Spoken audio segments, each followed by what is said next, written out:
Alright, so this is my son's MX125. It's a Razor scooter or dirt bike, and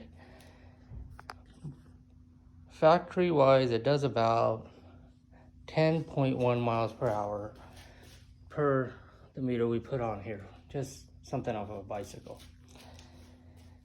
He was doing pretty good, but then of course he started getting older and a little heavier, so I had to boost it up a little.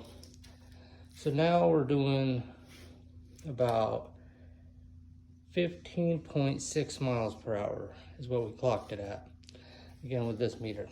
So how would I do that? What I did was I went over to Harbor Freight and purchased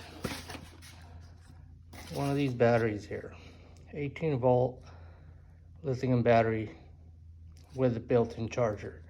Charger is literally just a little plug-in thing right here. You just plug it in, and so it's not like a other power tool. It's just right here, you just plug it in just like you would this one up here. So it's actually a pretty useful battery compared to taking it out, sticking it in one of these type of guys here. So everything else in this little bike is factory. The control module, the motor, everything. I just added 18 volts. So what I did originally was I hooked it up to this power supply at,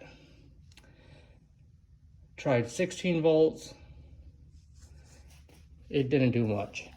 Tried 17 and so on, and incremented until I hit 18. 18 seems to be the sweet spot on this bike. And what it does is it pretty much makes it go 5 miles per hour faster. Anything beyond that is 20.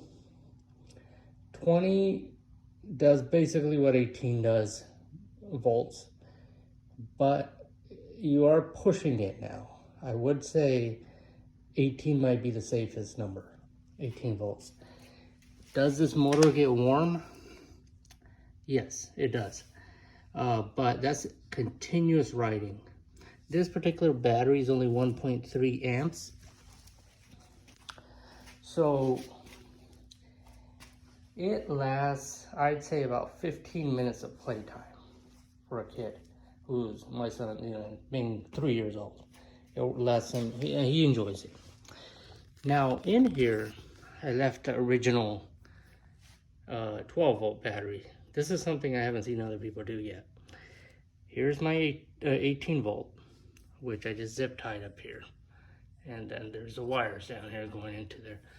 What I did is add these two switches. This switch on top is for the 12 volts. So if I turn this on, this turns on up here. This is still, you can turn it off and on. Now you can use it as 12 volts. Turn it off, and turn this one on. Now he's got 18 volts. So why I did this is because the 12 volt battery is, I think 7 amp hours. That one's only 1.3. So when we went to the park a few times, he had fun riding around, but then the battery died. So we had to, either he had to walk it back or I had to walk it back. And it was just a pain because for me it's too short, for him it's too heavy to come back that far.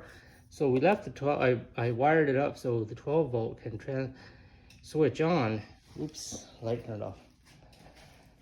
And now, he can race when he wants to go up hills. He just switches on the 18 volt.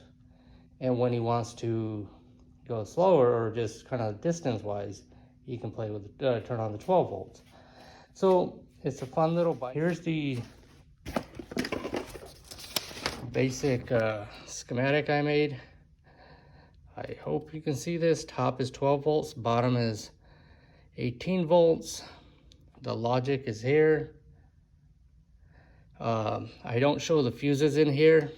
I did draw in two protection diodes for which I didn't add because I couldn't find them high current enough. I wish Radio Shack was still around. Of course, I don't want to order them online. It does take, you can do that, but I'm just too lazy. Radio Shack would have been a better option, but here it is. 12 volts off, 18 has to be on, 12 on, 18 has to be off. And switch 1 and switch 2, their logic. So yeah, it works great. I mean, I'm highly impressed with this. I think this whole battery with that 20% discount, everything was 20 bucks. Oops, light went out again. It's set on a timer. That's why it keeps getting dark. But yeah, throw any comments down there if you have any questions, if you want to modify your kid's bike. Feel free to ask. Yeah, that's it.